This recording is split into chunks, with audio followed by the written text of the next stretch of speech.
Commissioner Jones. Present. Commissioner Rivera. Here. Commissioner Goetz are also here. There's a flag on the back of the wall. If you'd stand and join me with the pledge of allegiance, I appreciate it. I pledge allegiance To the flag of the United States of America and to the republic for which it stands, one nation, under God, indivisible, with liberty and justice for all. Item here on the agenda is a public hearing. There is none. Item 4, comments from the public. Is there anybody or anybody's in the room here that would like to make a public comment? If so, you can just come up and to the lectern. How about online? All right, last call for public comment in the room and online. Commissioners, I entertain a motion to close the public comment. So moved. Second. Moved and seconded. Any further discussion? Hearing and seeing none, all in favor, signify by saying aye, please. Aye. Aye, all opposed, same sign, please. That motion carries. Item 5, disclosures. Commissioner Jones, any? None tonight. And I have none also. Item 6, considerations of changes on the agenda. Jennifer, looks like you've got some changes for us. I've been good the last couple meetings. Commissioners, tonight I'd like to request to add 2 things to the agenda. The first being a memorandum of understanding regarding a request for impact assistance funds from the state of Wyoming Industrial Siting Council concerning the Gold King mining project, which is between Laramie County, Albany County, the city of Laramie, and the city of Cheyenne. This project, we only got notice about a month ago that we were a party, and the MOU is due on Thursday. We got it from Cheyenne last week, and Todd Pieser and I talked about it this morning. And do you have a place on the agenda you'd most like to? You can put it at the very end. I'm here all night. Okay, so we'll put it in. We hope not on. Right. Well, We'll for the make, extent of the whole meeting. Okay. we'll make it 24A. How about Okay. that? Perfect. And then the other item I'd like to add is just to provide you an update about Action Resources International and the phone call that we had with Gail and a couple other members, one of their board and I think a staff member last Thursday. So we have some progress and I just wanted to give you an update. Awesome. And we'll just make that 24B. Thank you. Thank you, Jennifer. Taylor or Bailey? Tracy, anything? Adam? Oh, okay. All right. Item 7, approval of the consent agenda. Commissioners, I entertain a motion. I move that we accept the consent agenda as presented. Second. Moved and seconded. Any further discussion? Hearing and seeing none, all in favor, signify by saying aye, please. Aye. Aye. Aye, all opposed, same sign. That motion carries. Regular agenda, now moving on to item 8. Proclaim April 9th through the April 15th, 2023 as National Public Safety Telecommunicators Week. Steve from the city of Laramie. Ms. Morgan, please, thank you. Good evening, commissioners. Good evening. The floor is yours. Well, the dates mentioned are National Public Safety Telecommunicators Week. We've assembled a group of our able-bodied dispatchers. And I have just some information that the commissioners might not otherwise know about our dispatch center. We're a combined operation of the Laramie Police Department and the Albany County Sheriff's Office. We're authorized for 14 full-time equivalents. When I got here in 2015, we had 12. We've been as low as 8. Right now, we're at 10 with 2 trainees, so it's looking good. And we posted nationally in about 15 different journals today for the job.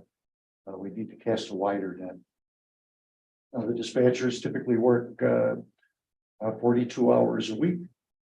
They have some ability to flex, but we're at a point where there's some flexibility for vacations, sick time. Our longest tenured employee is 22 years at this point. Wow. And our 2 junior members are a month. So we've got a good wide variety. They're a hardworking crew, and if you talk to Lieutenant Smith, Chief Brown, or even past Chief Stalder, they'll tell you it's the hardest job in law enforcement. So we're pleased that you've agreed to recognize Public Safety Telecommunicators Week with a proclamation. Mr. And, Morgan, can you introduce the people you brought? Sure. Let's start with Lieutenant Glenn Smith, who's here for our support from the Laramie Police Department. Ashley Lawson, one of our dispatchers. McGuire Thiel, she's also one of our dispatchers. You probably know Jennifer Graham, who's one of our dispatch supervisors. Kim Judd, who is the senior dispatch supervisor and queen of the realm. And Sam B. Hill, also one of our dispatchers and training officer. Other people are either working, sick, or waiting at city council. Commissioners, any questions? I just want to say thank you to all of you. Thank you. Thank you. Thank you. Yeah, really important work that you do, and so grateful. I've heard some of those calls and had to take a call or two where first of this crisis. And that doesn't leave you soon. So thank you for doing that. And for those of you who've done it for 22 years, is that you? Who's done it? I am not, no. You say you're pretty young to have done it 22 years. Yeah. Fantastic to do that work for 22 years. As a casual observation, if we were in service 99% of the time, we'd be closed 3 days a week. It just won't cut it. Yeah. Awesome. Well, thank you. I'll read the proclamation here. A proclamation authorizing recognition of National Public Safety Telecommunicators Week, April 9th to the 15th, 2023. Whereas Albany County is a political subdivision of the state of Wyoming, and whereas emergencies can occur at any time that require police, fire, or emergency medical services. And whereas the Albany County Commission is committed to providing a high quality emergency communication system to the residents of the region. And whereas the safety of our deputies, firefighters, and EMS responders is dependent upon the quality and accuracy of information obtained from citizens who use the 911 system. And whereas the Albany County Commission recognizes the professional and unending services of the 911 emergency communications operators who answer 911 calls on a daily basis.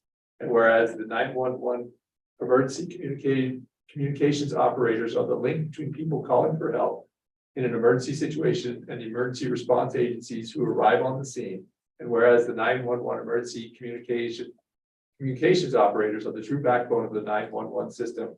And whereas the President of the United States has historically acknowledged the second week of April as the National Public Safety Telecommunicators Week, and therefore be it resolved that on behalf of the 911 emergency communications operators in Albany County, Wyoming, the Albany County Commission hereby declares the week of April 9th, 15, 2023 to be National Public Safety Telecommunicators Week, and encourages all local governments to sign a similar resolution, and all 911 emergency communication centers are encouraged to celebrate this week with appropriate activities and commemorations.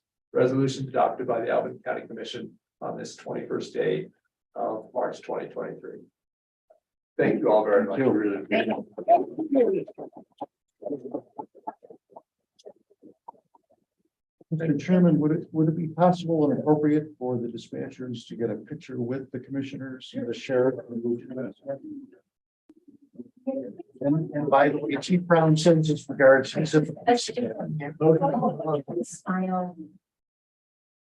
Come back. I know. Oh, yeah. Yeah, but just, Terry. Sign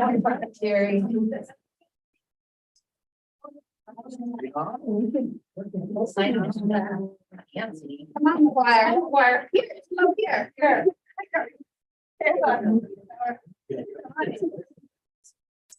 Double sheriff. all right, say emergency. Thank you, Adam. Thank you. Nice to meet you. Thank you.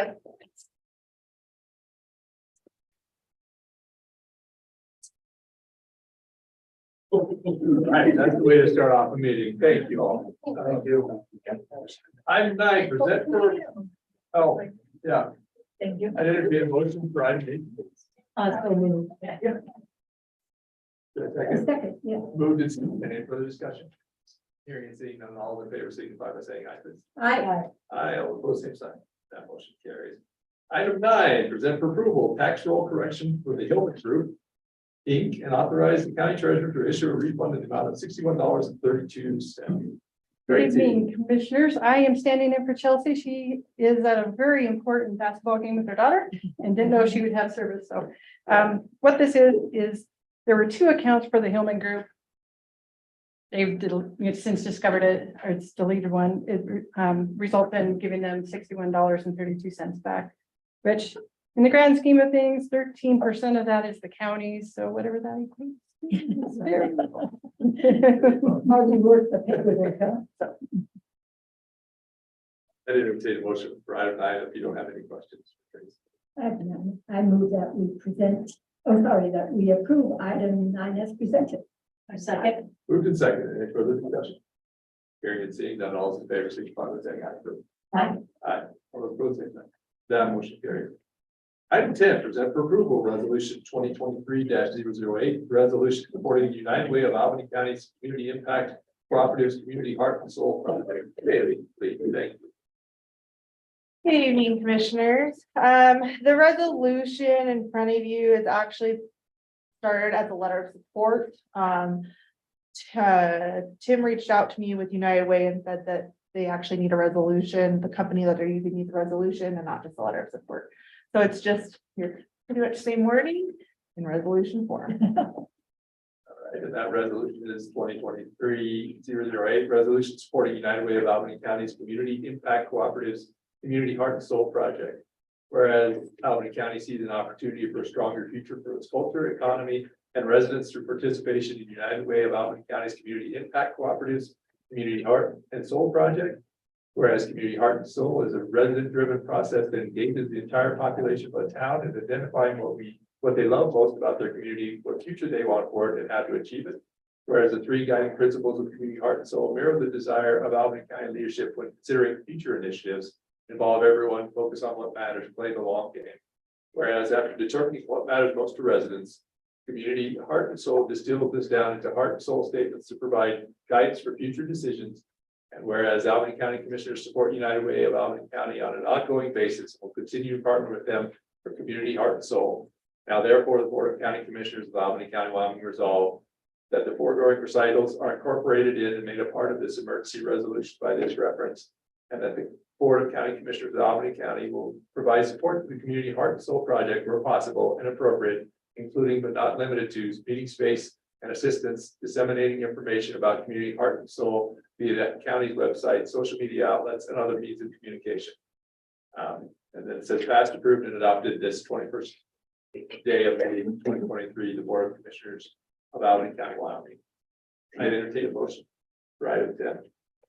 I move that we approve the resolution 2023-008, a resolution supporting United Way of Albany County Community Impact Cooperative Community Heart and Soul Project.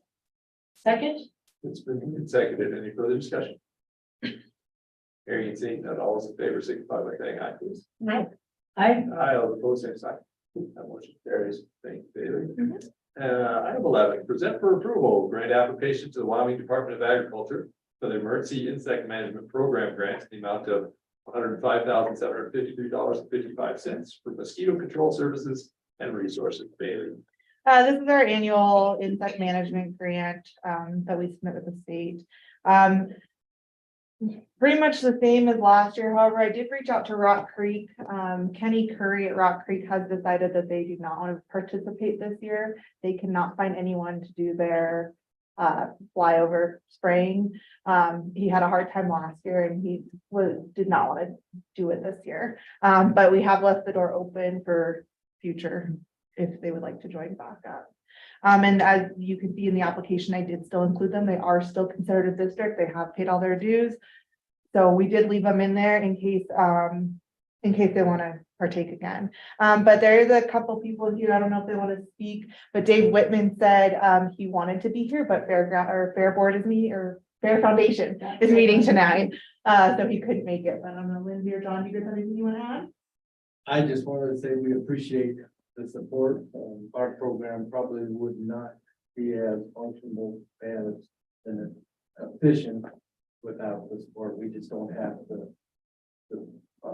income from the people out there and to spray additional areas to make it a viable program. We essentially donate spraying in different areas. So you guys' support with the grant and also some of the matching fund that you have done in the past is very, very much appreciated. We all that live in Laramie and around Laramie always need to remember the wind blows from the west. That's true.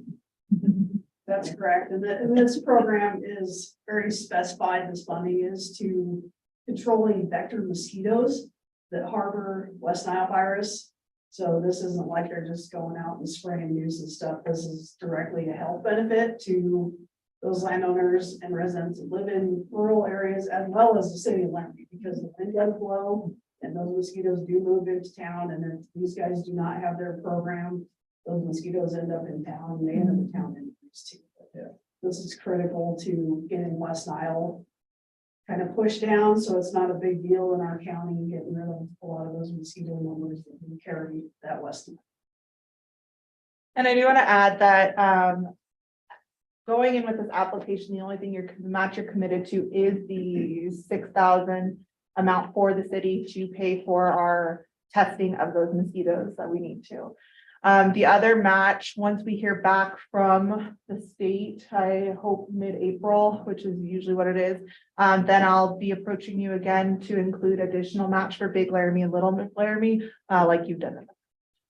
But depending on what we get cut or what we're awarded, that'll depend on it. Commissioners, any questions for Bailey or? I entertain a motion for item 11, please. I move that we approve item 11 or 12 as presented. 11. 11. I move that we approve item 11 as presented. Second. Moved and seconded. Any further discussion?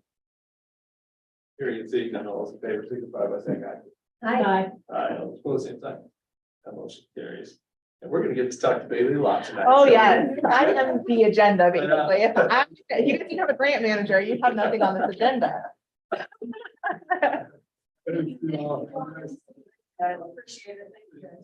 So present for approval, funding agreement between the Board of Commissioners of Albany County, Wyoming, and the Albany County Fire District Number 1 for the use of American Rescue Plan Act funds for bathroom upgrades at multiple fire stations, in the amount of $280,000. Bailey.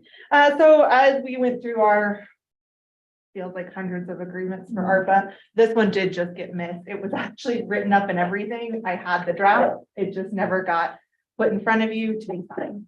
So this is money that you have already allocated to them. They already know about it. It's just putting it in writing in the agreement. And Bailey, we didn't set them behind any, did they? Because No. they're still working on the plans as far as. Yeah, I actually talked to Luke last week and they're just now doing the RFP and I told them they need to get busy because they only have till the end of the calendar year. So. Any other questions? Entertain a motion for item 12, please. I move that we approve item 12 as presented. Second. Moved and seconded. Any further discussion?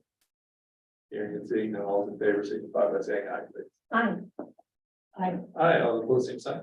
That motion carries. Item 13, present for approval application for the Wyoming Office of Homeland Security for the 2023 State Homeland Grant Program for the purpose of securing funds to support a security gate at the Albany County Road and Bridge Building in association with the Albany County EMA in an amount not to exceed $100,000. Bailey, please. So as you may or may not remember, we did apply for this last year through the sheriff's SHSP grant. However, we got feedback from them that they didn't like it under there. So we're hoping it moving under the more general broad. They'll like it. And they did point out a few other things. We need to relate it back to terrorism and things like that. And I have my grant writer finishing it up as we speak. And we think this year, we feel more confident this year in getting that gate. So we're hoping it goes through. I was a little uncomfortable with some of the information that was given out here, so that anybody read our packets that, you know, they missed out on an opportunity of breaking in real easy and getting things. I really was concerned about that. Yeah. I mean, I gotta provide you information for the I packets. know, And that's, I know. I mean, that's the truth. And I was talking to Aaron and we were brainstorming. I've talked to Rob. We were brainstorming trying to, because it's something that would benefit the county as a whole. So we do feel more confident in the application. And the reason for the not to exceed 100,000 is we were waiting on quotes because I only had less than 30 days to do this application. So it looks like they're coming in actually under 75,000. I move that we approve item 13 as presented. Second. Moved and seconded. Any further discussion? Hearing and seeing none, all in favor, signify by saying aye, please. Aye. Aye, all opposed, same sign. That motion carries. Item 14. Good evening, Chair of Alabama. Present for approval application for the Wyoming Office of Homeland Security for the 2023 State Homeland Grant Program for the purpose of securing funds for the purchase of reversible bomber jackets to support the safety of the Albany County Sheriff's deputies in an amount not to exceed 15,000. Sheriff. Good evening, almost said good afternoon. Good evening, commissioners. This is a grant proposal to the Wyoming Department of Homeland Security for basically reversible winter safety jackets for all of the deputies to be used whenever we essentially go out and respond to anything out in the county. So we're asking the grant to fulfill this request. We'll meet a lot of the requirements within the grant request and our styrofoam that we have as well with FEMA in terms of response to basically every type of situation, not only criminal or civil, but definitely all of our EMA, traffic crashes, any types of natural disaster response that we have where we either have to evacuate, block the roads, make it seem safe. Everything. So the jacket is essentially the black uniform jacket with our patches and our insignia on there, but then the reverse of it is neon green and with a white stripe that's highly reflective. So like I said, it's an all-weather jacket that we can use in all different types of situations. The biggest part is that reflective material on there, so that a lot of the natural and man-made disasters that we go to are usually on our roads and our highways, which is the most dangerous places that we go into. So Aaron, are these jackets insulated or are they just wind jackets? no, they're fully insulated since winter is about 10 months out of the year here in Albany County. We have to account for all of that as well. And like I said, a lot of the places where we go to, especially this winter, wind is howling and the snow is deep, and so make sure. Do they come with complimentary wind goggles? No, we're gonna try and purchase some of that stuff all on our own. So, but yeah, the jackets are a large purchase, like I said, because it's for basically everybody in our agency, since both our patrol deputies respond and then a lot of our detention deputies respond for a lot of our search and rescue missions that we have as well.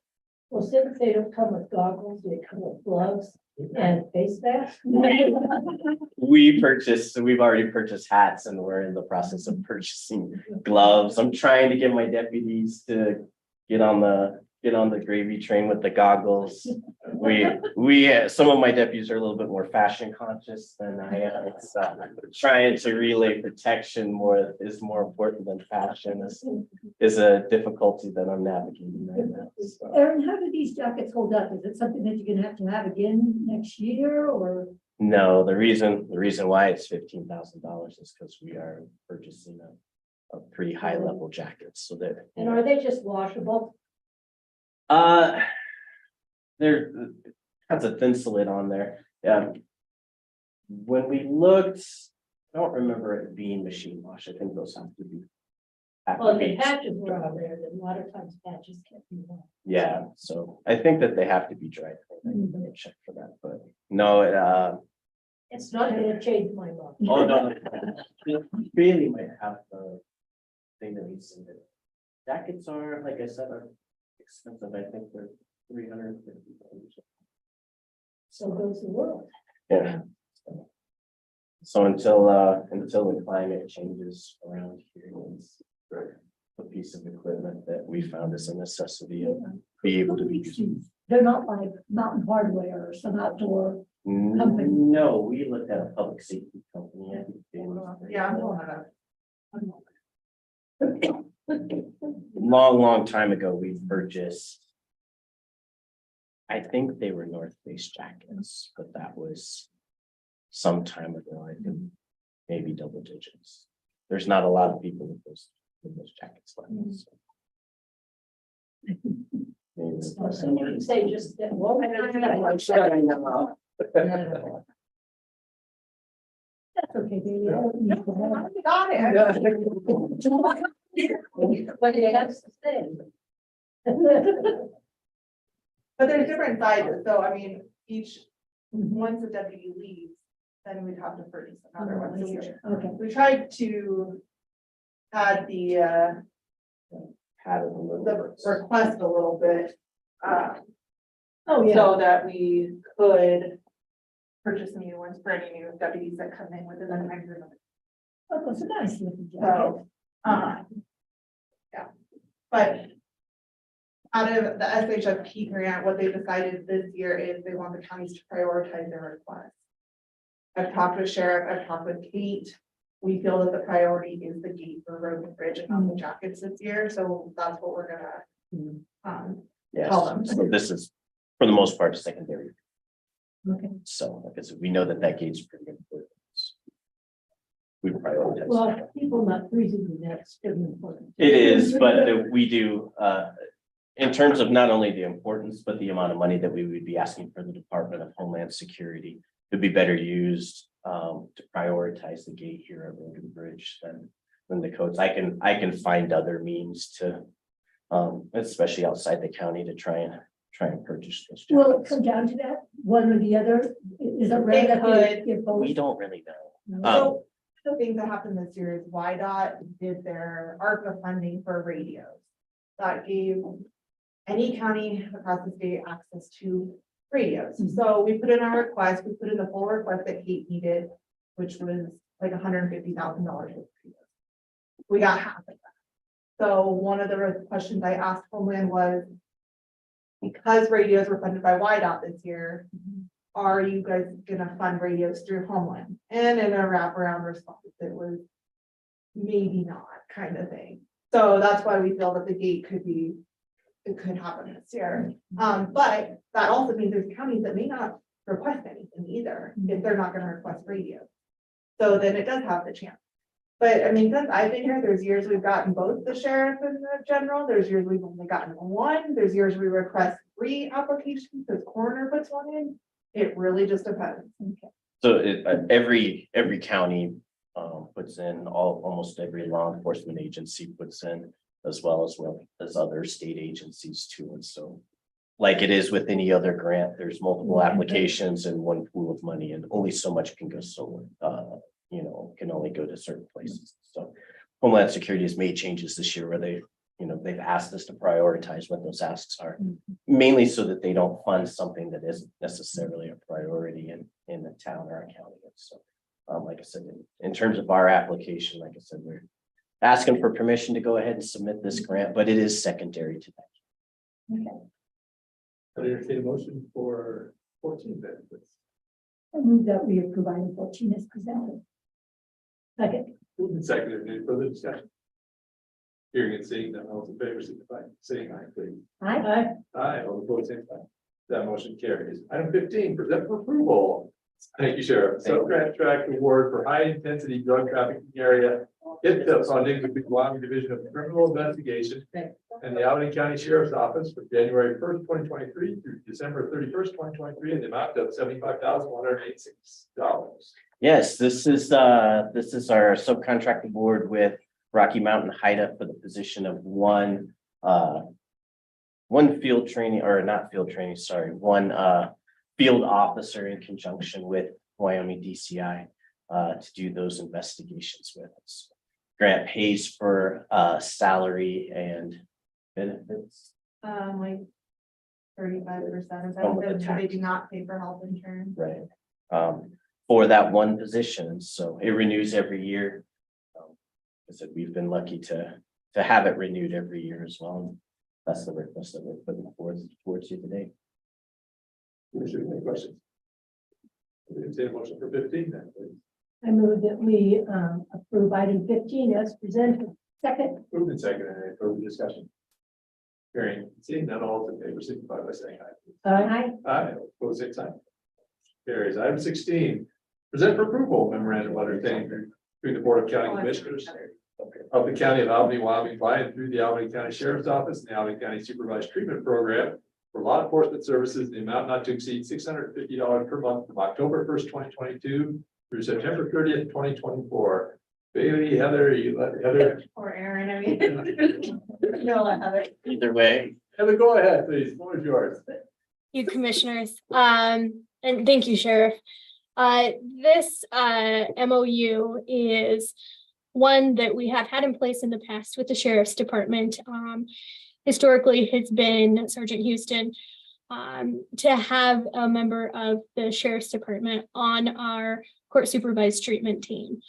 NADCP and best practices show that having a law enforcement representative as part of our team, part of the court process, and part of the positive experience that participants have really gives a different take on their involvement with law enforcement. So this is a very important piece of our team. If there's any questions. Not, I'll take a motion for 16. I move we approve item 16 as presented. Second. Moved and seconded. Any further discussion? Hearing and seeing none, all those in favor signify by saying aye. Please. Aye. Aye, all opposed, same sign. Motion carries. Thank you, Sheriff.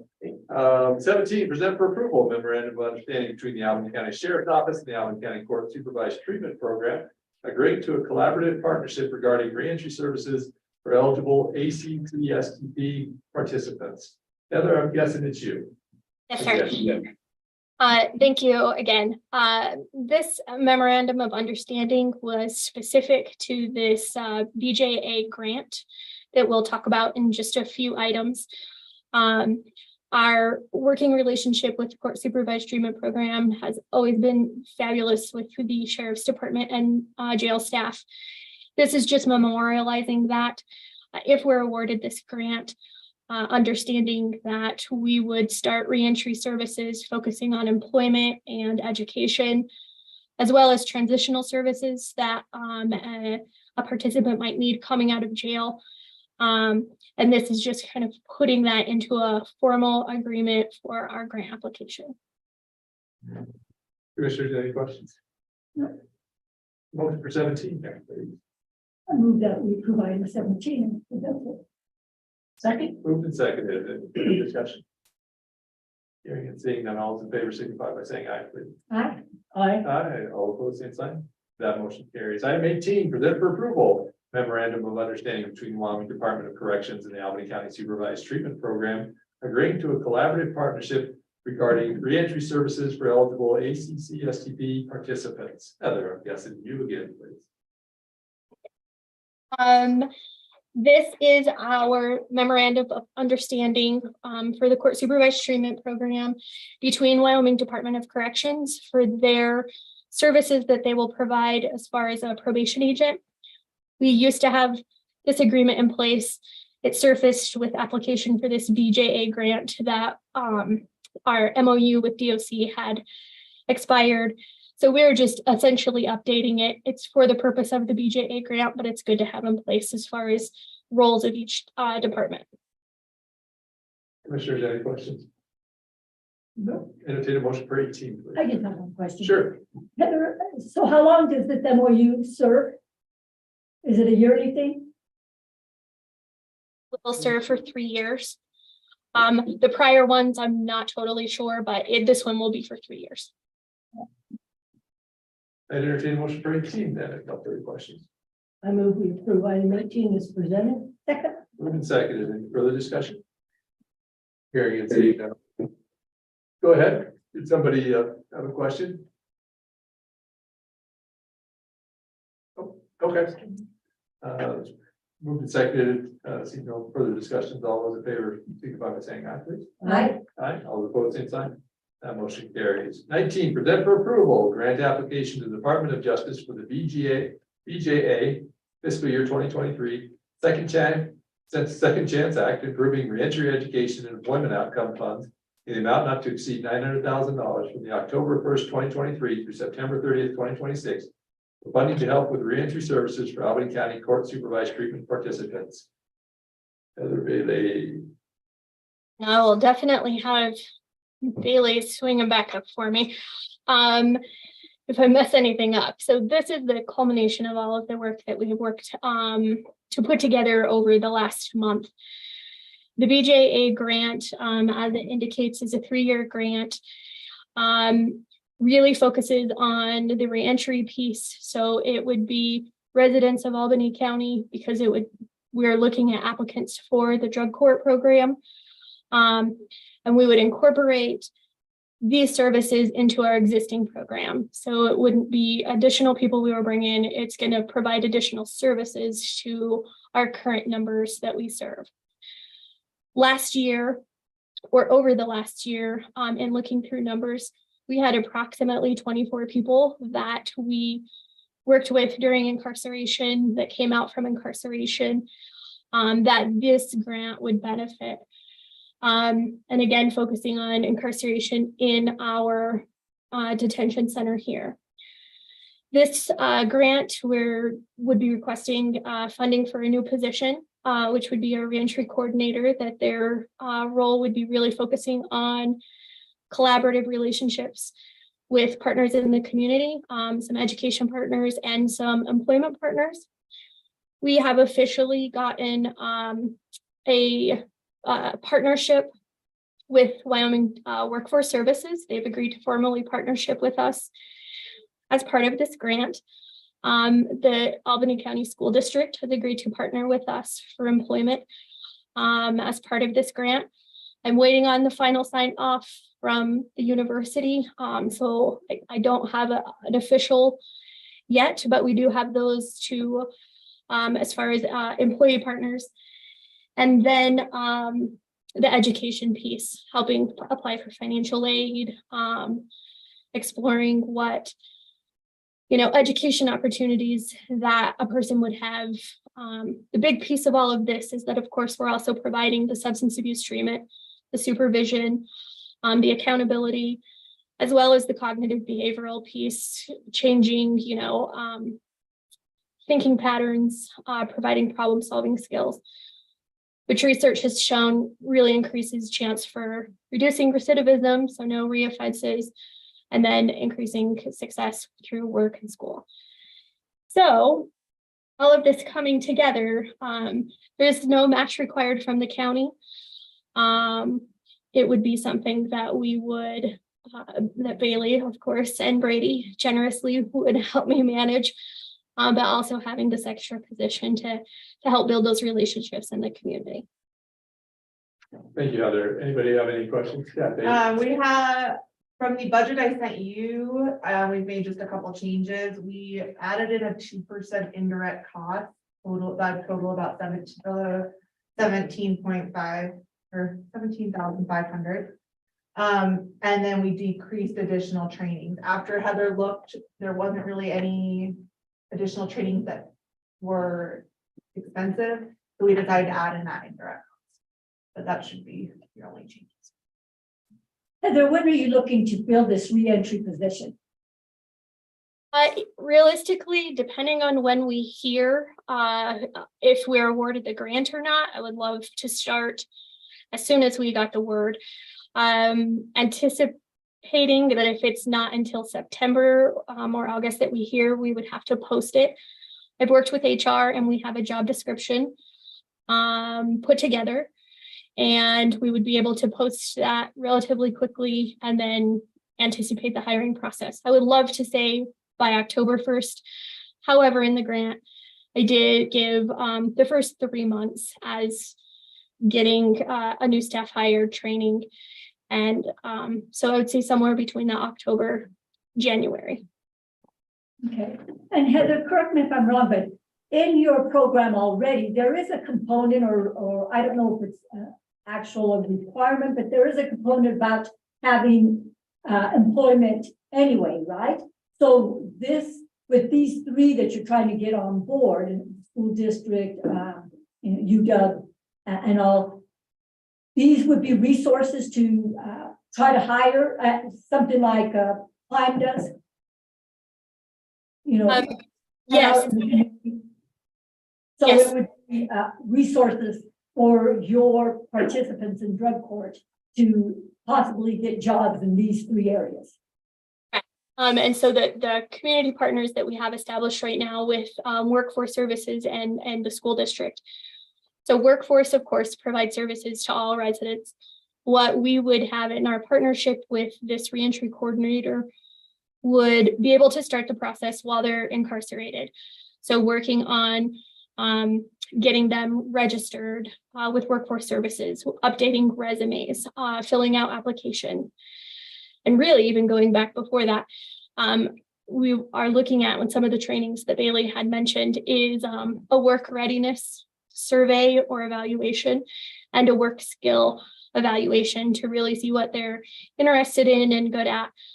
And then of course, our goal is to have somebody coming in with or being able to have a living wage where then they're going to be responsible for paying rent and those kind of things. It's really difficult for a lot of people who've had a period of incarceration coming out. A lot of them don't have housing. A lot of them don't have transportation. Even simple things as far as having vital records. A lot of individuals we work with don't have birth certificates or social security cards, which is required for legal employment. And so this would give us those resources to be able to focus on things and then have identified individuals at workforce that we would be able to go to and say, hey, we're working with this person. This is where they're putting in applications. There's also some grant money that's available through workforce that our participants might qualify for. So really just becoming educated on all of the resources that would be available through workforce.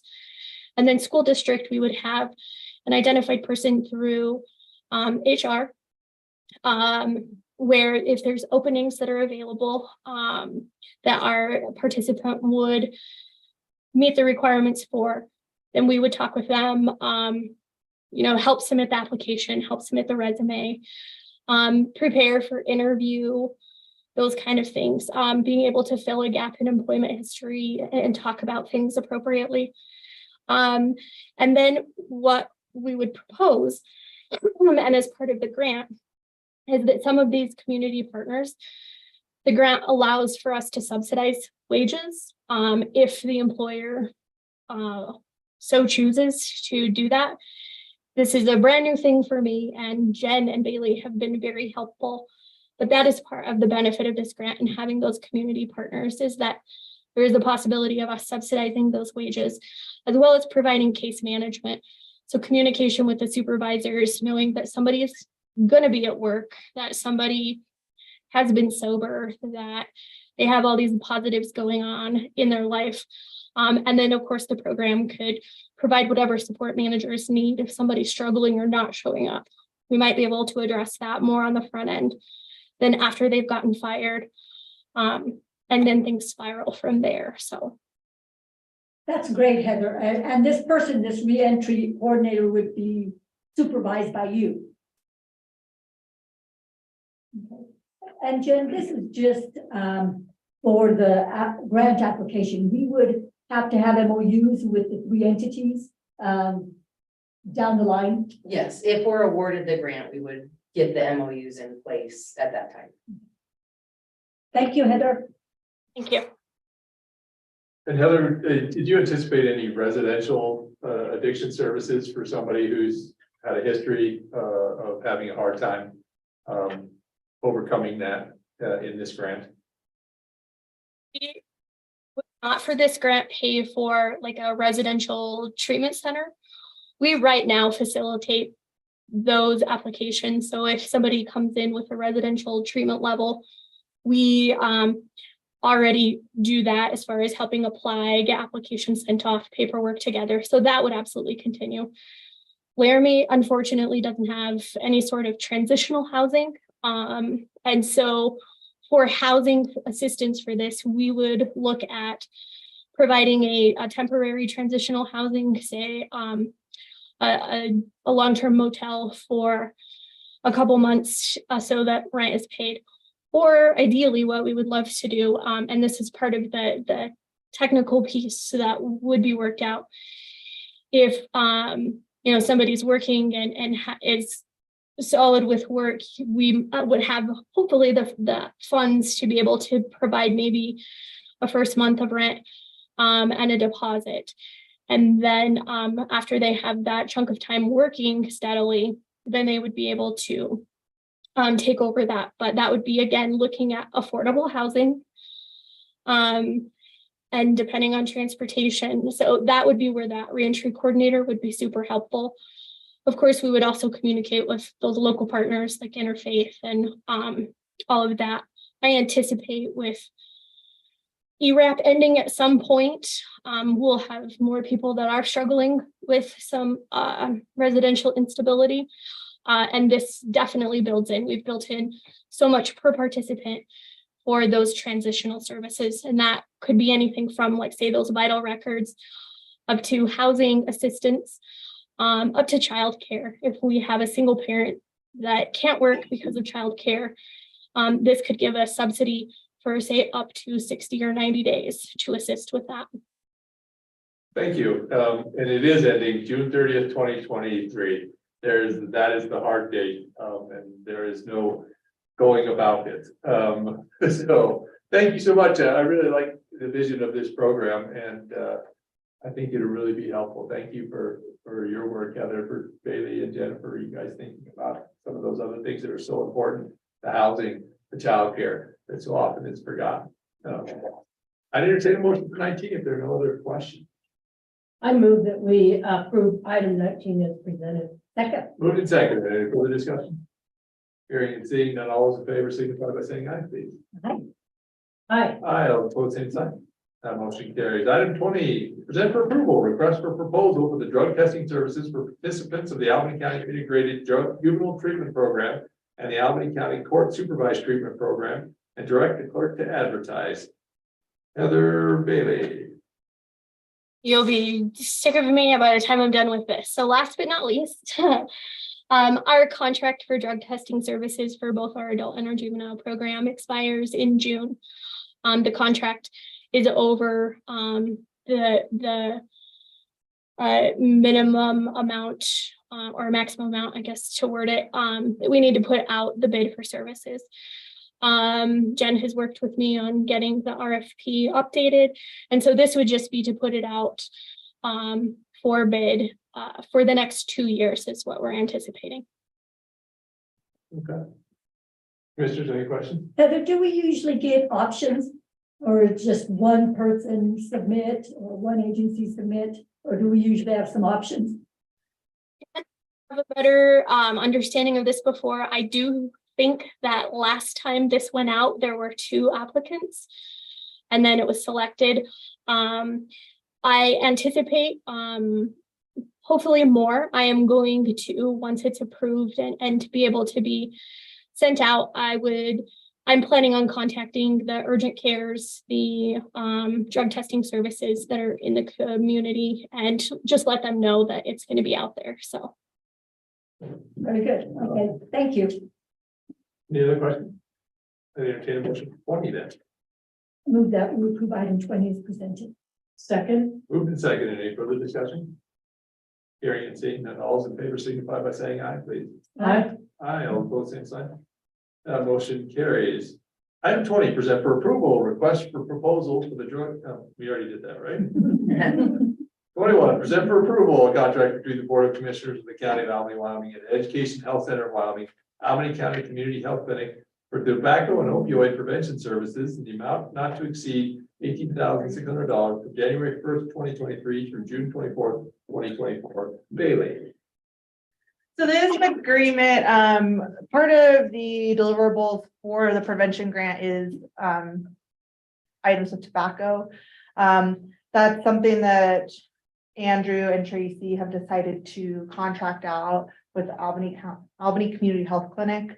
So that's for those services as well as opioid to help us comply with our grant and finish off those deliverables.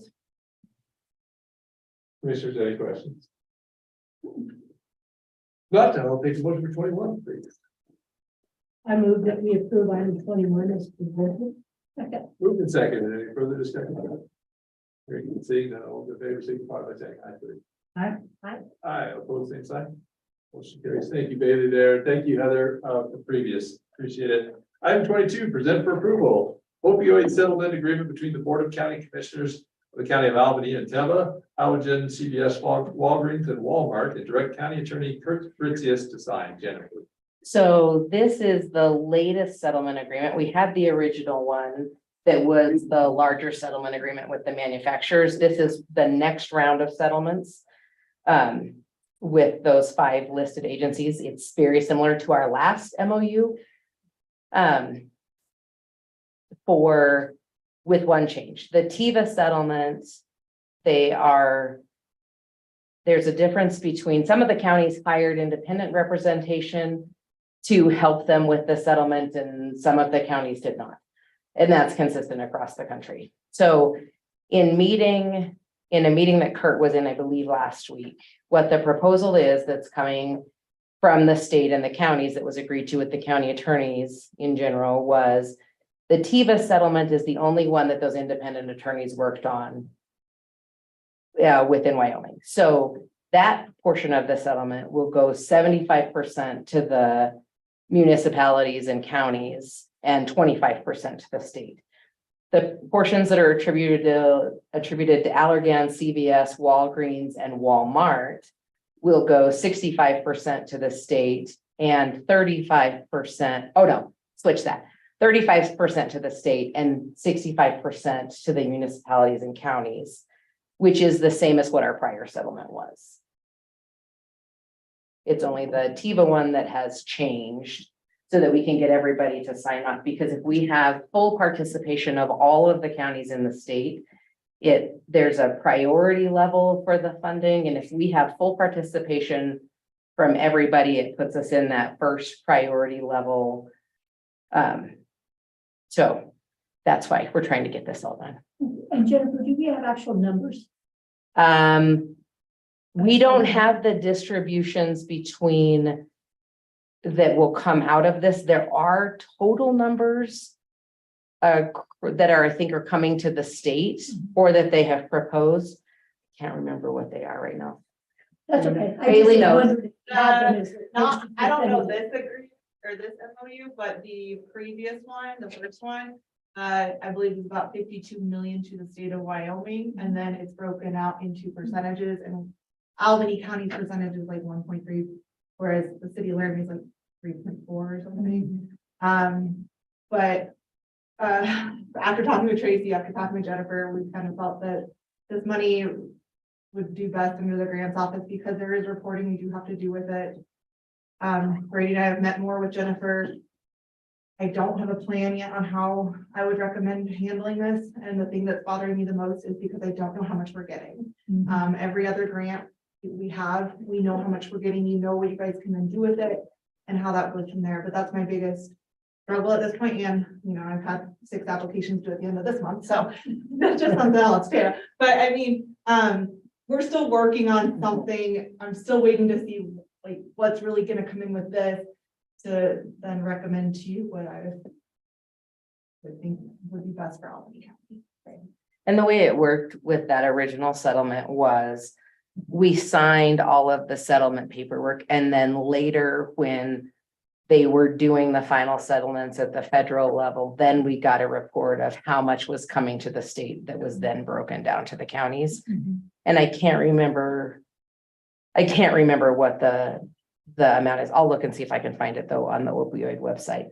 The other issue, like Bailey was talking about, is we get regular payments. I don't know if they're monthly or quarterly or what they are. They're just Like started. $100. Yeah. But it's for the next 20 years. So there's a little bit that comes in, and that other one is bigger. So we do get a larger amount out of that one, but we don't get it all in one lump sum. It comes in regularly, but once it starts to come in, we should have that amount for the extended period of time that it reports for. And there's 4 categories, I think, that it can be used for: drug courts and treatment, prevention, sheriff's office, Law enforcement. and law enforcement. Actually, it's just. Is it just the 3? Okay.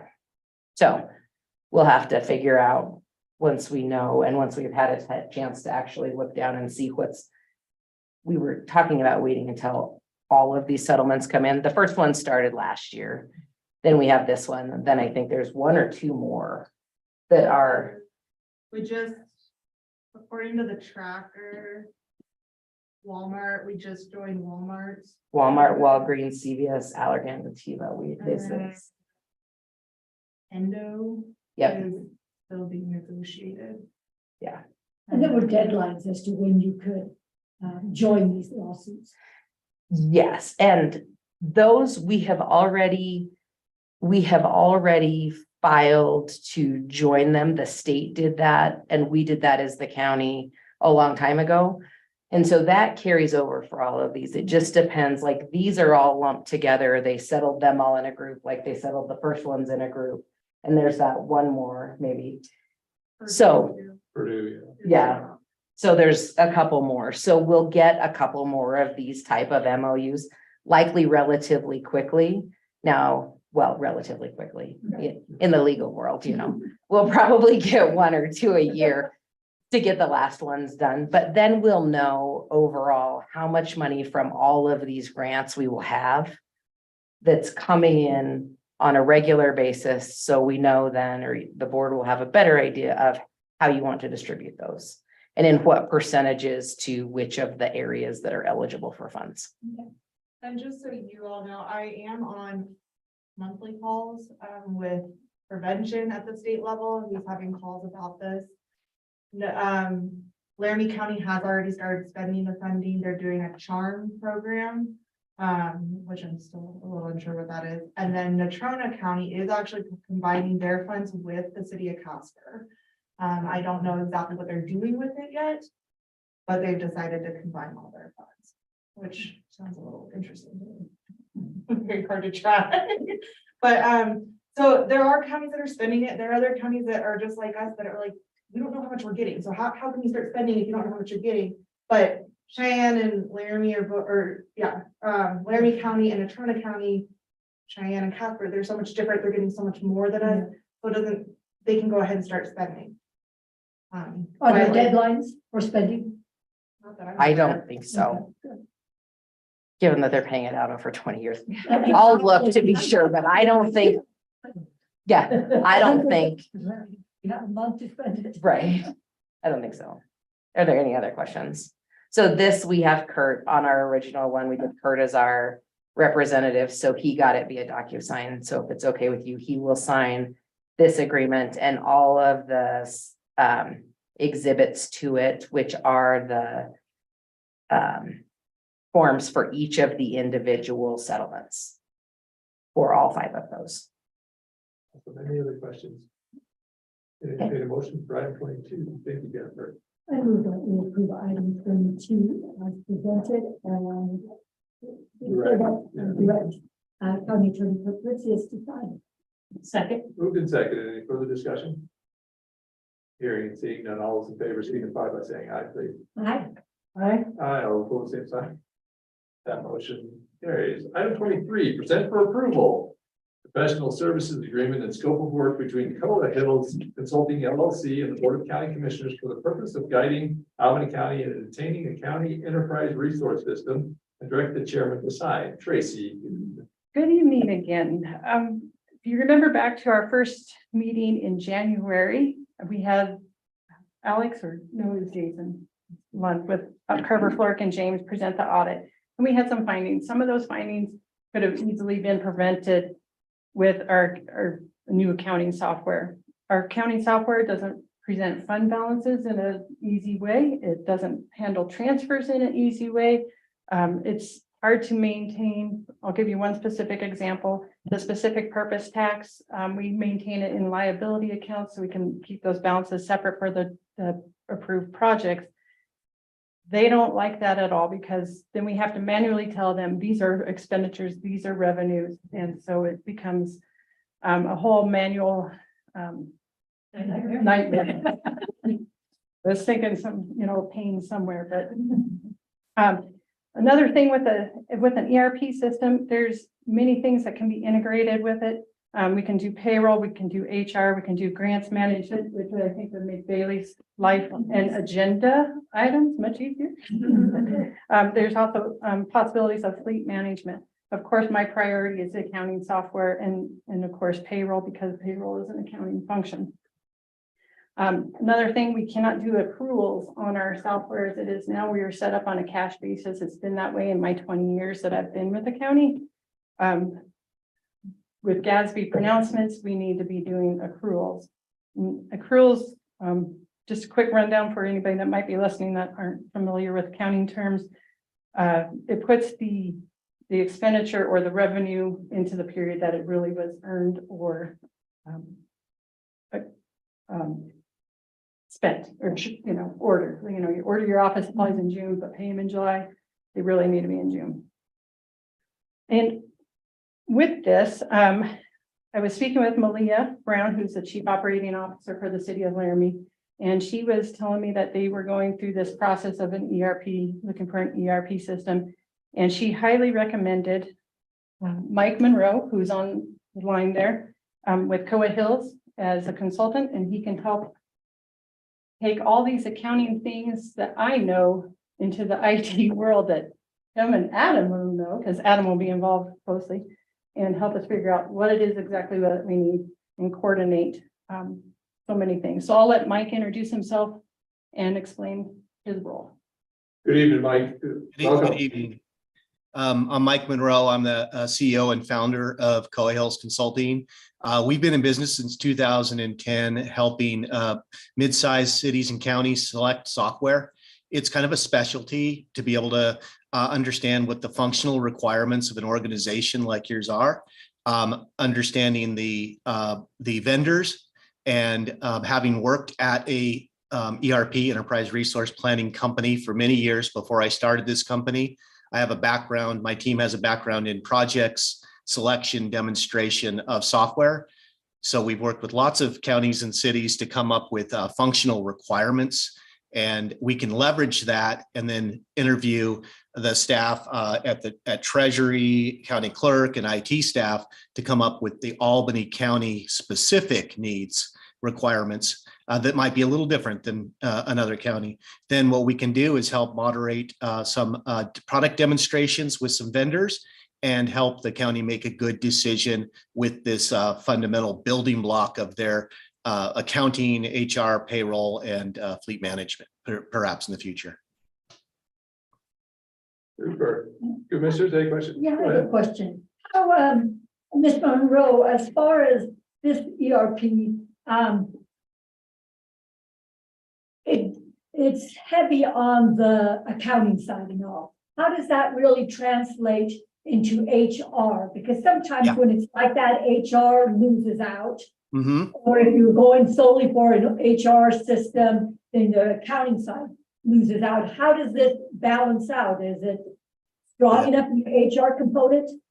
It's a great question. So some of the ERP vendors are stronger in some areas. So we always want to have the strength. Obviously, we have to have strengths in all areas, accounting and payroll, but some of them are weaker on the HR side, on the human resources side. And sometimes it's best to look at that company and see, is their overall product a good fit for Albany County, or do we need to implement a separate best in breed solution for one area or another? So sometimes the vendors, and I won't name names, but some of the vendors have an excellent HR product that integrates with payroll and accounting, and that's the best of all worlds. But if they don't, and you collectively come to the decision to choose a vendor that maybe is very strong in 4 areas, but not strong in HR, then we could make a decision to perhaps integrate some other best in breed system, if that makes sense. Thank you. You bet. So Mike, I guess the city's already used you and they came up with a system. Why would we just use their system? Are our differences, do you know, are we so much different from the city? And maybe Tracy, you can help us out with that too, when Mike's finished. Oh yeah, having worked with the city, yeah, you are quite a bit different in certain ways. In certain ways, you're not, and we can definitely leverage the requirements that we have that are Wyoming specific, that are fund accounting specific, those can all be leveraged. There'll be very few differences, and that's why we've been able to keep the cost very low on this comparatively. The city invested quite a bit more in this, and city had more modules. We looked at community development, and we looked at fleet management, utility billing, things that aren't necessary other than maybe fleet management at the county level. So their scope was a lot broader, and they had a lot more. So we can basically cherry pick out of those requirements, recommendations and requirements, find the nuanced differences with some interviews, and be on our way. Super. And then is it ERP? Are there different software packages? Am I understanding this correctly? Put together your ERP? And if so, how do you get those software companies to talk to each other? And Adam, I'm wondering, thinking about you. I know you've answered this question, but. So typically we get an ERP system that has all the components, that as many as possible. Definitely finance and payroll together, and that's our foundation. Sometimes those hopefully those ERP companies have a good HR payroll system. They have a good fleet management system, so we can build out that suite. If not, we require they all have APIs or integration points that we can integrate our software of different modules or different suites, if you will, into the system. So they're all supposed to, and they will be vetted by us to make sure they all have an open platform that we can integrate the software if we choose to build our Lego blocks different than the next county. Super. And Tracy. One last thing is we currently are using a Tyler Tech product tax-wise that does all our motor vehicle and property tax. That does not talk to our, we do Tyler too, no, of our DocuPro. With the titles. Those don't talk to the accounting system. So at the end of, or the first business day of each month, then we are dividing all of those manually through the mill levies and having to input it manually into the accounting software. So that would hopefully be one of those integrations we are seeking. I think the city, correct me if I'm wrong, they using Munis is what they're going to, Mike? Yeah, they are implementing Tyler Munis's suite of products.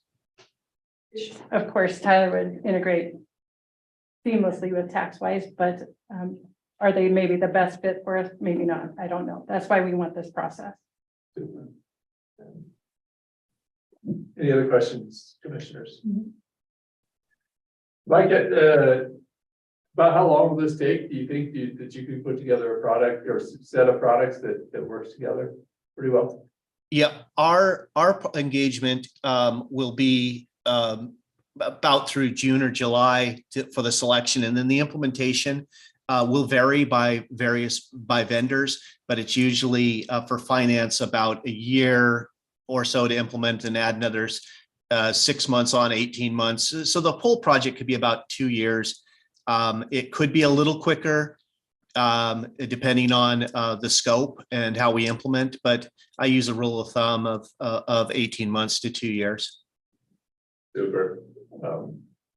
Thank you. And I'm sure you've done all the vetting for cybersecurity and all of that stuff that we have to be so worried about.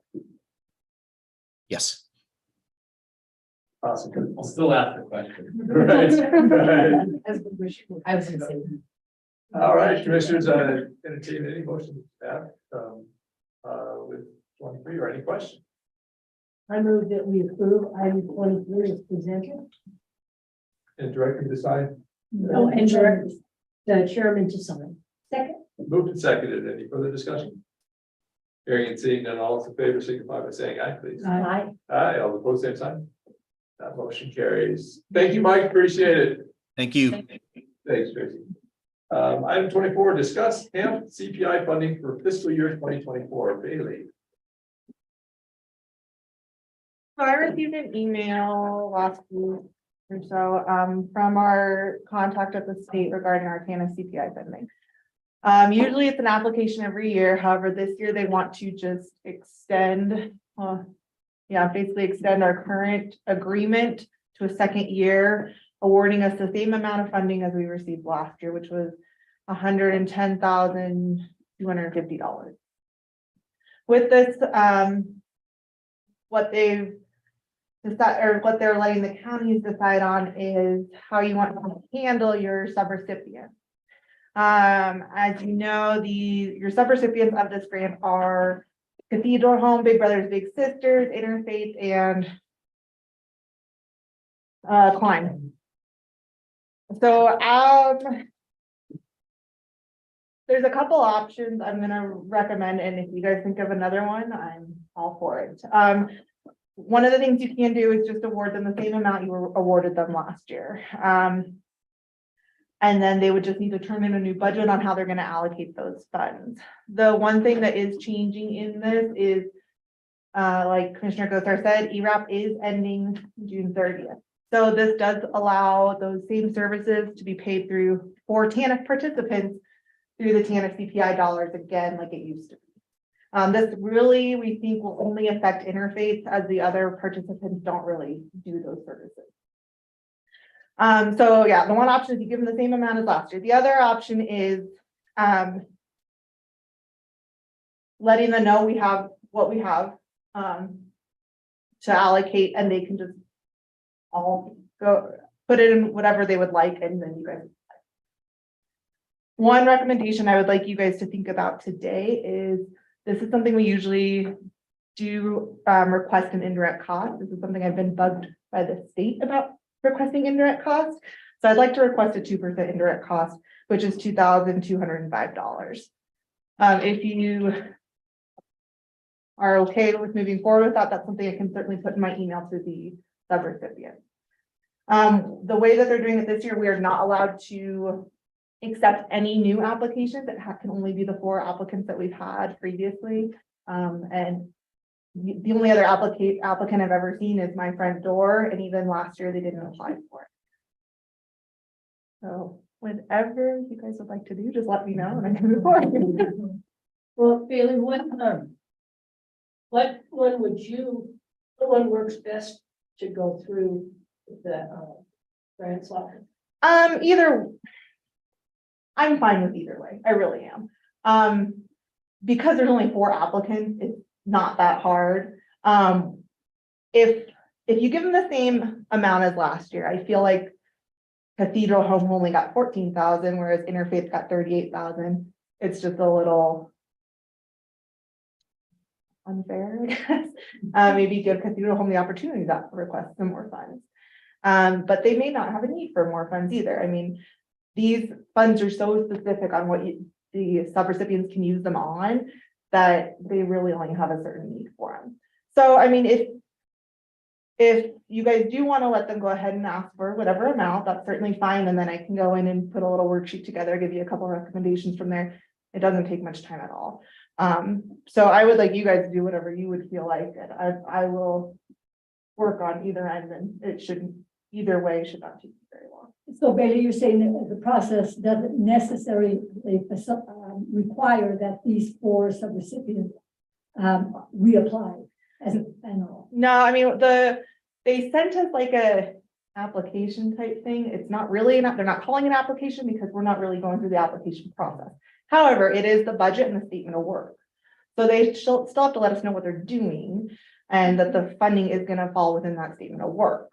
So, I mean, either way, they still have to fill something out. It's just not the process of the unknown. I mean, last year we received 25,000 more than we have the previous few years. So it was a big jump for us, and so we just don't have that unknown, which is good, but we still have to go through some sort of process to be able to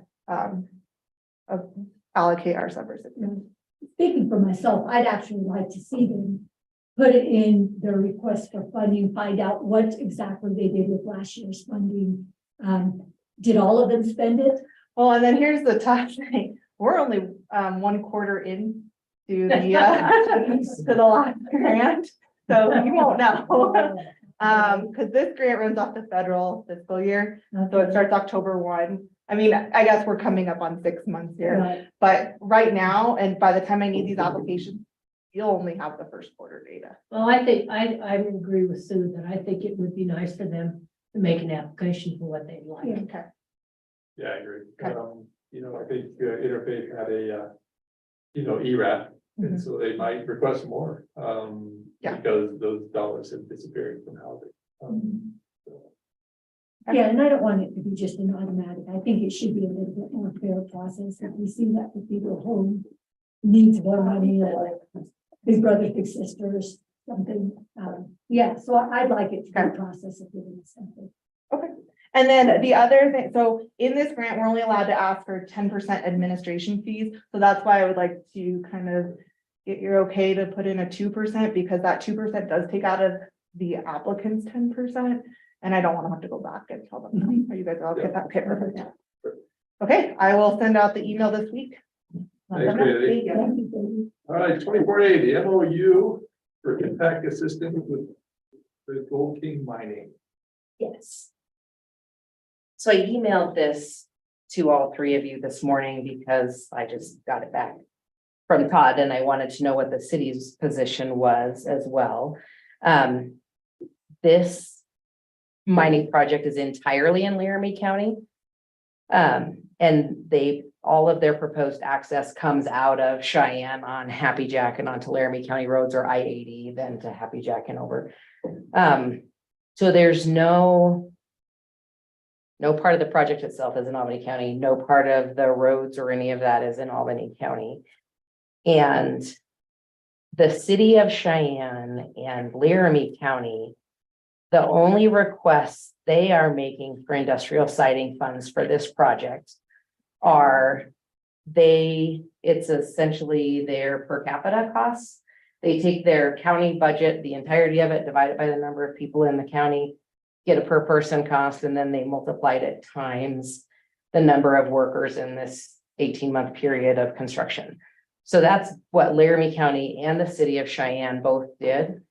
And with their totals, they come in, the total between the two of them comes in at just under $1 million in funding.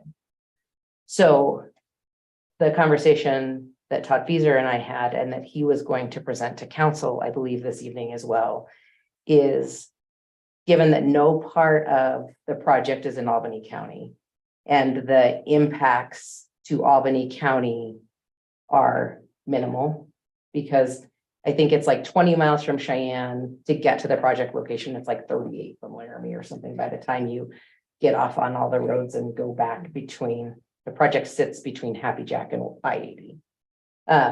So currently that's how this MOU is written. Both the city of Cheyenne and Laramie County, in the response today, we told them that this is what we were presenting. We would let them know comments or questions or concerns that came out of city council or from this board about any of that. How many employees are they anticipating? At a height, there is an 18-month average of 169 workers with a peak of 349 workers in June of this year. City will have a little more impact than we will. Well, and the city thinks that their impacts will be pretty minimal. I feel like the bars over here better than Cheyenne. Yeah. Maybe farther drive, Yeah. farther drive. Jennifer, I was present at that December meeting, as was Rob Fisher. And there was a short section that they may want to use the roads, a road in Albany County. Did you run this past Rob as far as if we wanted any I funds have coming from it, or? I have not. Everything that I looked at when we got all of this, all of the revised road plans and things that are filed, it's all Laramie County access. Okay, because when they presented, there was a section where they showed that it'd be possible that they'd have to use part of Happy Jack Road on our side. Happy Jack is a state highway, though. We don't get any funding for Happy Jack. So there was something, because Rob looked at it too. Okay. Okay. The access that they're talking about using, their primary access is on Happy Jack, and then they turn onto an improved private ranch road. The other part of it will be that road off of Happy Jack that from the Cheyenne side, just after the bunkhouse where it goes into Crystal and Granite that way. Part of their access area or primary roads is also that road that goes down, and then they'll turn off of that onto a private ranch Okay, so road. they've eliminated any use altogether. I believe so. Because I think at the initial, Mhm. okay, And their intention is to not have to bring anything for this project from the Laramie side of I-80 because they do not want to have to go up there. So, Well, just to be a little bit risque, I'll say. Laramie provides better booze, rods, and beds for young men in the mining industry. That was where I was coming from, but I just make it really clear. I agree. To some extent, I mean, with the college, depending upon the age, with the college crowd in Laramie, we tend to have a younger crowd that's out at the bars and things. That is true. So I do think Laramie will have some impact. Right. And perhaps the sheriff will on Happy Jack Road. I doubt it, like I said, from the plan that's on there, they're all gonna be coming from Cheyenne for the most part on Highway 210 through Road 210 on there as well, and so. Jen and I talked about what that impact would be and impact assistance. So that, I think it's gonna be minimal on our sides. We'll see. Not much. So we're not going to put in for anything, your recommendation is not to put anything for impact assistance. That is my recommendation to the board. Given what Cheyenne and Laramie County are asking for, had they had larger requests, my request would have changed a bit to let us put in our per diem or our per capita amounts. But since that's all they're doing and based on distance and what has come out in even the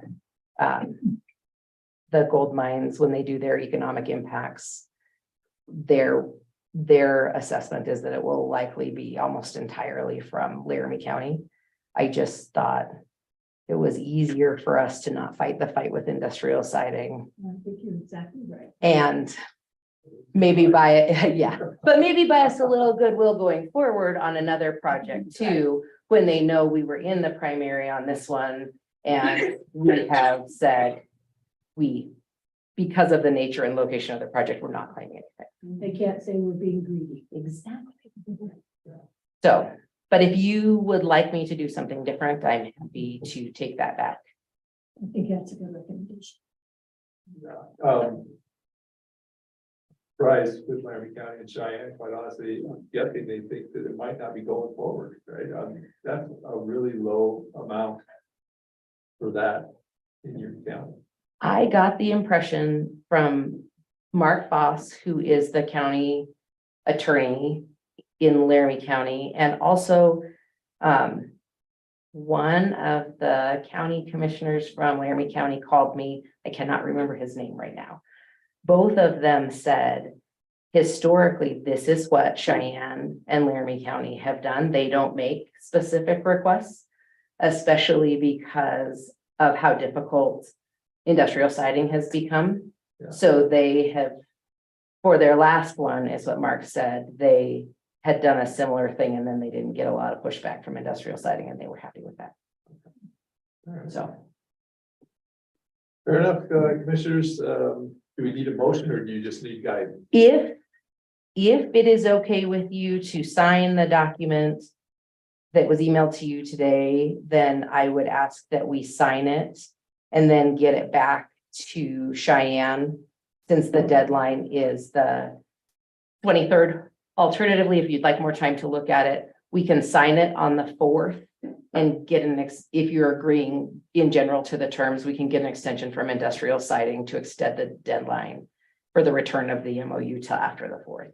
So should we do that we approve the signing of the terms? Yes. Approve the MOU and direct you to Yeah, sign. do you want this so that you have the title of the full MOU on there? No, I was just gonna let it go right there. Oh, no, that's fine too.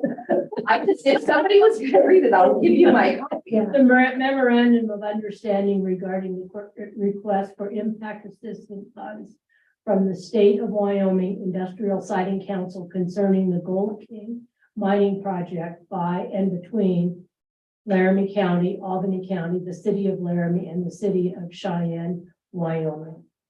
And direct, and the treasurer sign. I understand that, yes, you're to sign it. Yeah, Second. thank you. Been moved and seconded. Any further discussion? Thank you. Hearing and seeing none, all in favor, signify by saying aye, please. Aye. Aye, all opposed, same sign. That motion carries. 24B, update on the action resources. Oh, yeah, I forgot about that, sorry. Here I was thinking of something. So Kayla and Bailey and Brady and I had a call last Thursday with Gail Woodsum, Sandy, and Monica Hargreaves, who is a board member and also is the person who was doing, I believe, their receipts collaboration. And what we learned at the beginning of that call was there had been an email from Gail to Bailey that was forwarded to Brady that had some receipts attached. And there was also at the very bottom of it, a link to a Dropbox folder that had additional receipts. We missed that on our end. And when we tried to access it during our call, it wasn't working.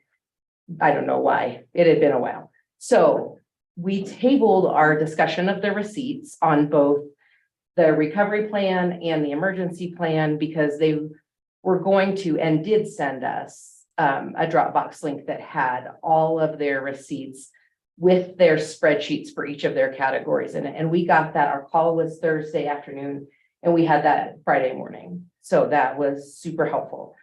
We then talked through with them the changes that we needed to their project request letter so that it fall for the emergency portion, not the recovery portion, the project request letter, so that it falls within the dates that are allowed with under the federal rules. So the expenditures cannot be prior to March 3rd of 2021.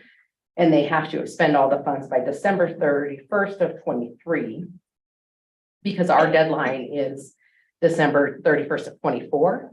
So we did for all of the agencies that we gave money to, they have to have theirs done by the end of this year. So whatever comes back, this board can decide what we need to do with it before the end of 24. And we talked through the changes that we need there and the changes to their budget that they were going to make. And they talked about there's a large chunk of the expenses that were in that period that is disallowed under the federal rule. So what we told them was if they have need within the restructuring of their projects for higher amounts in categories, which they need some of that anyway, because their expenses exceeded their budgeted amount with this last report. So they were going to look at that, figure out what they need, whether they can use all of it in this new proposal, or whether they're going to have a lesser amount of a proposal and they'll return part of that money now. So they are working on that. We are supposed to have that from them by April 11th. We did, in going through the receipts that they provided, Bailey and Brady had some concerns about some of the receipts where you couldn't see the top of the receipt that told you what store it was and the dates. So tonight, It took Brady over 6 hours to go through the initial, and I'm going through them again. Yeah. So, they're not pretty, and not all of them are itemized either, so we should be itemized. So for the most part, Bailey, are they in compliance with what they said they were going to be using the funds for and what they've actually used them for? For the most part, there are some that I'm questioning, but however, then some of those were back in 2020, so they're not eligible. But yeah, they're messy, they're not, I mean, every other applicant or every other nonprofit, we get receipts from, it's laid out right there for you. So it's frustrating, I'm not gonna lie, but we're trying to work with them. But yeah, we were going through them, I'm still not done going through them. Tomorrow. This new letter that we were gonna send out was just from the grants office that said, thank you, we got these in looking through them. We've identified these receipts from your spreadsheets that we need you to rescan with the full receipt, including the top and the bottom. And the suggestion that going forward, they don't duplicate receipts within folders, because there were some receipts that were in multiple folders, but they were only used in one. So just to make it easier. And They highlight the actual. they highlight the actual expenses if there are multiple things on there, or the things that are not included if there's just a couple, so that it's easier to figure out what they're actually requesting on each receipt. It's noted off to the side, but it's difficult on the long receipt to figure out when you're trying to look at each line and subtract out what shouldn't be in there. And does that need to include those receipts that they submitted before the meeting March of 2020, so that you will be letting them know that those don't even qualify? Yeah, those ones that we don't, because they don't qualify, I don't care. Because that we already told them they either need to reallocate those funds or return those funds to Albany County. Right. So I'm not wasting my time. I'm not Okay. wasting Brady's time on that. Okay. It is everything after March 3rd, 2021 that we're looking at. Now, the one good thing out of it all is, so we have the emergency and then the non-emergency ones, the second ones. The second ones, the non-emergency look good now. It looks like we have all the receipts for those, and it's still just the emergency ones that we have issues with. So, but they did reach out to us right away after that original letter, and we set up our meeting, and so we'll send this one and then let them know if we need further discussion or if they have any questions, that we are happy to set up another call in the next week or so, so that we can address that. So they'll have all the information prior to that April 11th deadline. Thank you both. Yeah. And Brady for all you've Yeah. done, sitting down and going through all this. Yeah. And holding and all. I'm Well- glad that none of the other recipients have been that mature. Right. And hopefully we'll get it straightened out for the work that we're doing now, so that going forward, they're on time and they know exactly what we need everything to look like, so that we will do the work now and then be done with it. And I had a call the day after, morning after that meeting, last meeting, and my whole conversation was, let's just get it right, right? We just want to get it right. And there's a lot riding on it for you, and for us, so let's just get it right. Yeah. So, thanks you guys for working it. Okay, item 25, make appointment to the Albany County Commissioners Scholarship Committee. I'd like to move that we appoint Bertie Boats to the Albany County Commissioner Scholarship. I'll second that. Moved and seconded. Any further discussion? Hearing and seeing none, all those in favor, signify by saying aye. Aye. Aye, all opposed? Aye. Okay, that motion carries. And I think Bertie said by email and. Both, yeah, thank them both. I mean, good Lord, if we have two slots, that would have been. I know. Item 26, approved payroll vouchers for March 2023. I entertain a motion. I move that we approve payroll and vouchers for March 2023. Second. Moved and seconded. Any further discussion? Hearing and seeing that all in favor, signify by saying aye, please. Aye. Aye, all opposed, same sign. That motion carries. Item 27, seeing no more business before the Albany County Commission on March 21st, 2023. We'll call this meeting adjourned. Thank you, and we'll see you next in 2 weeks here at the shop again.